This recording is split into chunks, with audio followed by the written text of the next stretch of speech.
How's it going, everybody? We're back, and sorry it's been a while. I've been super busy, but we're going to take a quick look at getting our character animation from Blender into Unity and working. I've got this wizard that I made and put in my Goofy VR game, and I've got them all rigged up.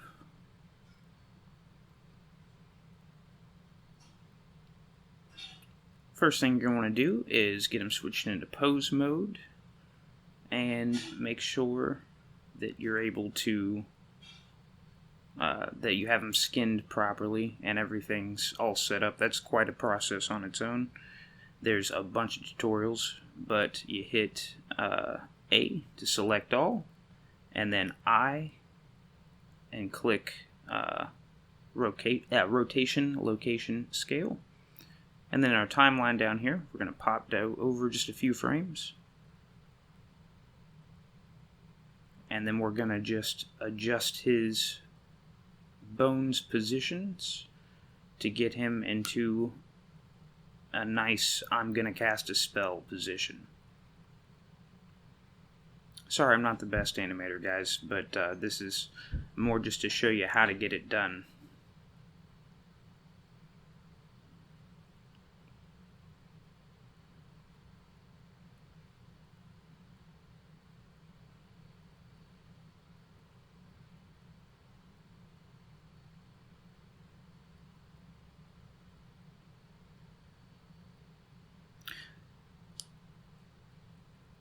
So on top of getting our animations into Unity, we're also going to do a little bit of blending with constraints, which I've also had to implement in my VR game, and you can get some really cool results with it. Brackeys actually has a nice tutorial on that as well.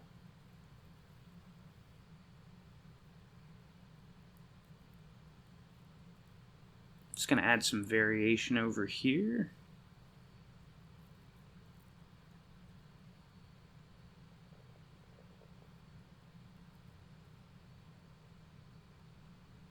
And again, A to select all, I to insert keyframe, location, rotation, scale. And now, just to make this a looping animation, a nice trick to do is we're going to bring this keyframe inwards, and then we're going to select this keyframe and hit Shift D to duplicate it.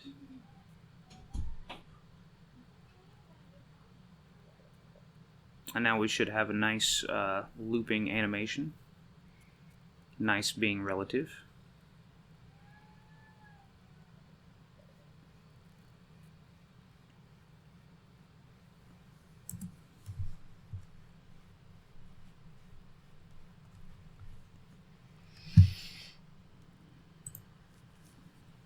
Hey, love.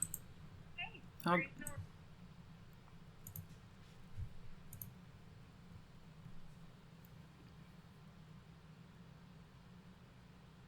we're going to pop in a material preview just so you can see my awesome textures that I got to paint in with Substance Painter.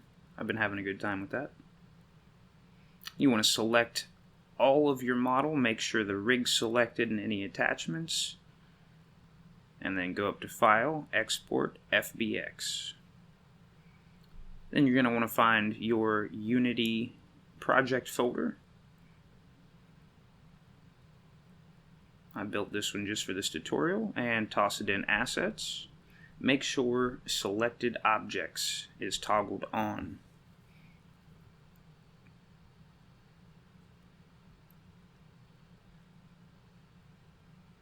And we're just going to name it Wizard Test.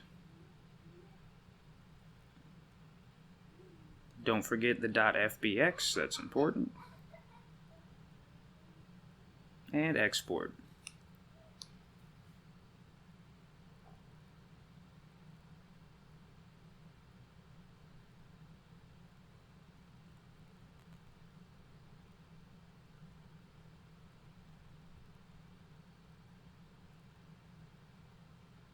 Alright, now if we pop into our blank Unity project, we've got our object. I'm just going to toss a plane in here, something for him to stand on. And we'll just drag him on in. As you can see, his scale's a little bit crazy, but that's okay. We can just scale him as a whole. That's R to scale, by the way.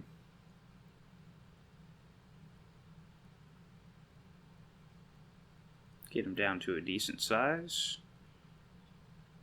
W to move him around. As you can see, his staff is off angle. So what we can do is go in and select it and then just reposition it to fit right back where it should.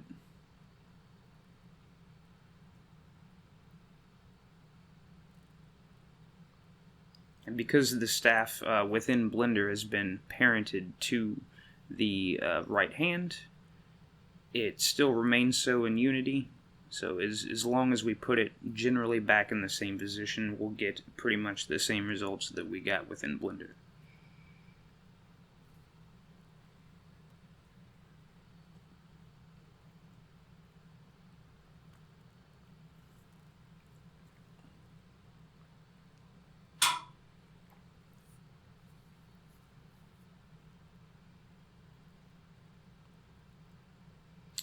I'm going to rotate it a little bit. You hit E for rotation.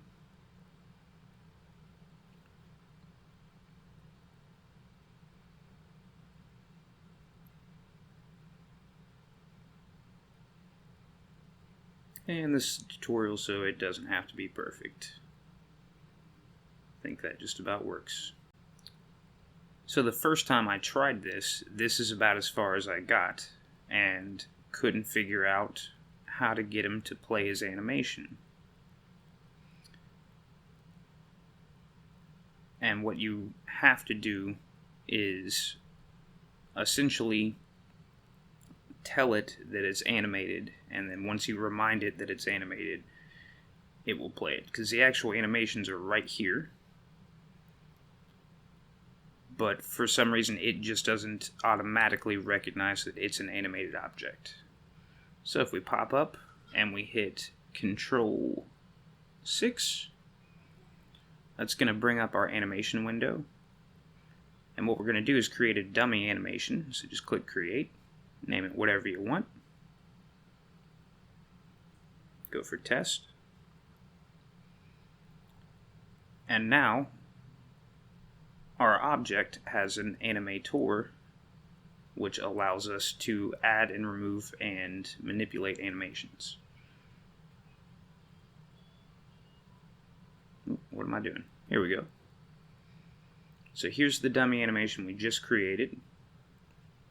And then here is our FBX. We can just drag that animation right in there. Right click on our dummy animation and add transition and drag it down. We got a nice preview there, and we can actually slow it down a little bit. It's a little fast.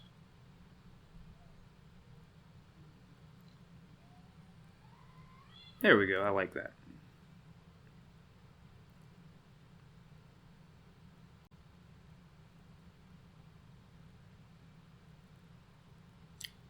Alright, now our character should play his animation within the editor now. Yep, we're able to come over here and select it.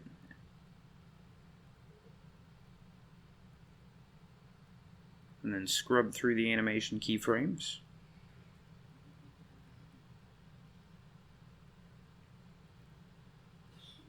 And because of the way we set up our animator, essentially he'll sit there for a second playing his dummy animation, which is has 0 frames, and then transition into the animation we made in Blender. Another fun thing, I'm going to create an empty, so game object empty, and we're going to get the bone controlling his head. Oh, first things first, so we're able to move it safely. because we don't have his accessories attached to him, we're going to find the head bone and then just grab his accessories like his hat, his hair, his beard, which is messing up, don't ask why, and then drag it over. Oh. Okay, so we actually have a prefab object, so we're just going to go down, right-click, and then unpack prefab completely. Yeah, it's a prefab.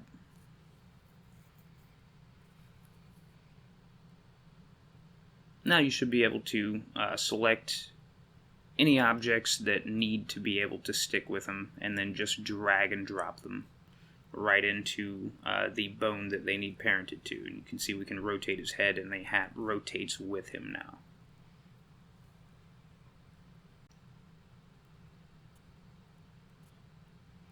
Alright, you're going to want to select miscellaneous and then look at constraint in the components. Click a plus on the sources over here, and then our empty game object, just grab that and drag it right into there.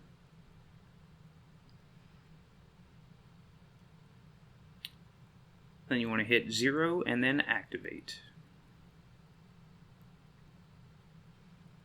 So what this has done is now wherever we move our empty game object, our wizard will follow that. Essentially, we can control his attention now, which is really cool.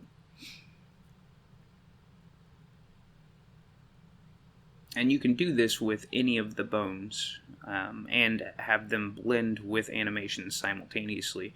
You can do a lot of really cool stuff with it.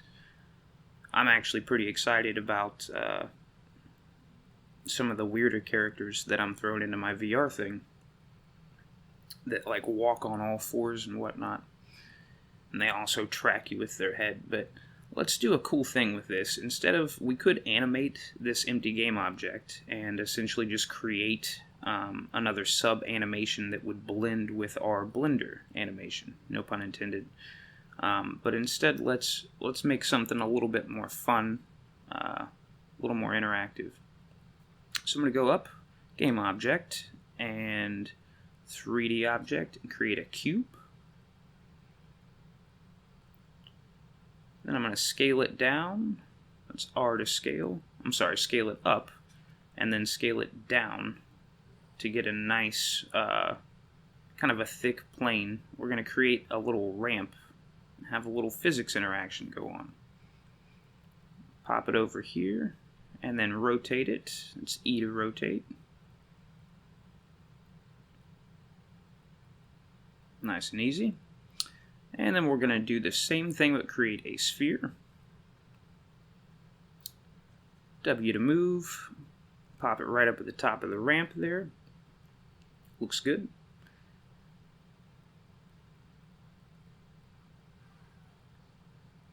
And we need to line our game object up with our sphere, which essentially is going to hold our wizard's attention. Once you have it lined up, just in the hierarchy, grab your game object and drop it right into sphere, and then it's parented to it. Now we need to give our sphere a rigid body component.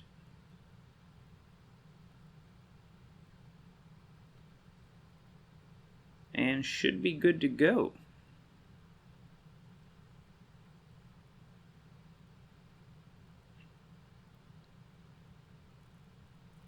Now we see our wizard plays his animation and tracks the ball at the same time.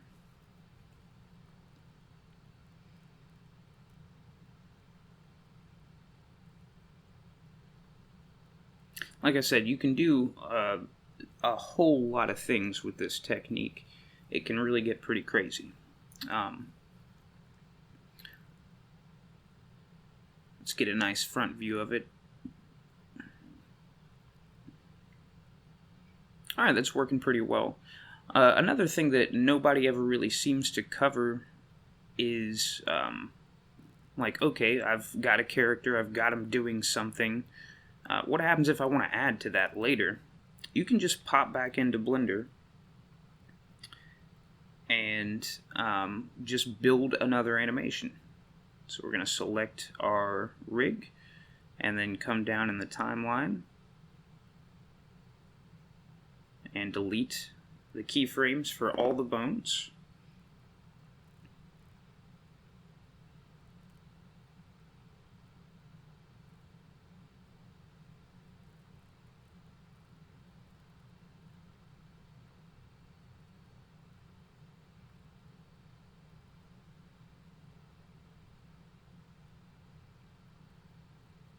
See if we can just have him wave.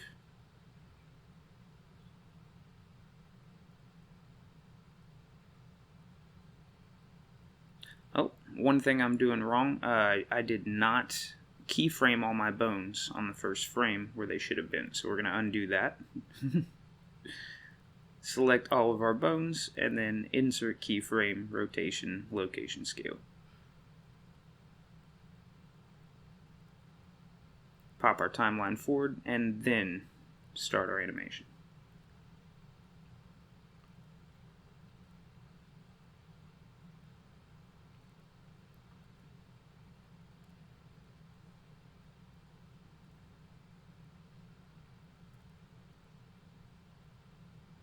Alright, we've got a nice wave in there. Select all the bones, keyframe again.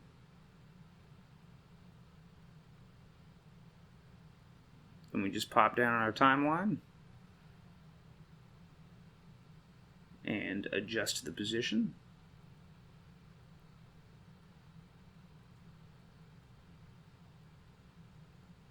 Select all the bones and keyframe again.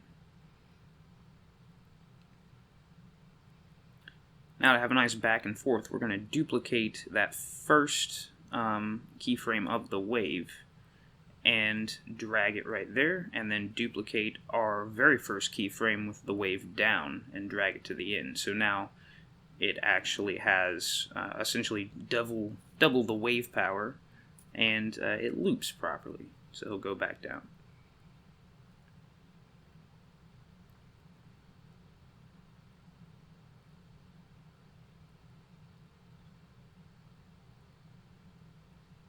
Oh, I'm getting way ahead of myself here.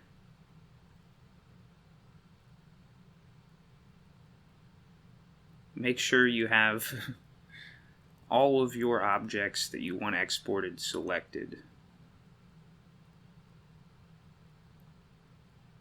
There we go.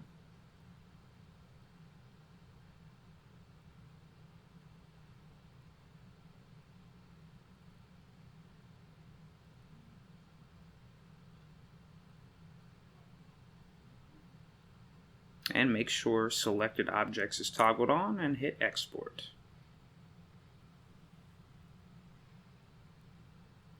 Alright, now we're back into our Unity project. And it might take a second for that to load in. Yep, it's in the project. It's just taking a second for it to show up. There it goes. And now we don't have to do anything with that except for access the animation. It's going to be the last one right in here. And then with our original wizard selected, we just select the animator tab and then drag our new animation in, and then just create a transition like we did previously. And now he plays each one back to back.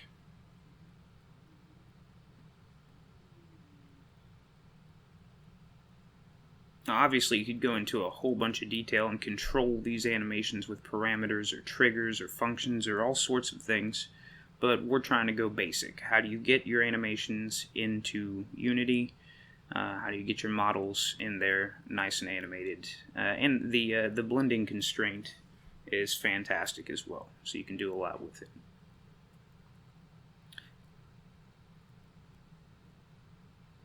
Yeah, keep in mind that you don't delete your things without making a copy. That's really what I should have done, was made a copy of the animation. I did not do that, but no bigs. Anyway, if this has been helpful at all, like, share, subscribe, hit me up in the comments section, tell me what you like about this, tell me what you don't like about this. If you have any problems with any of this stuff, let me know. I stay pretty busy, but it's not hard to plop down and shoot somebody a reply. Anyway, y'all take it easy and be safe.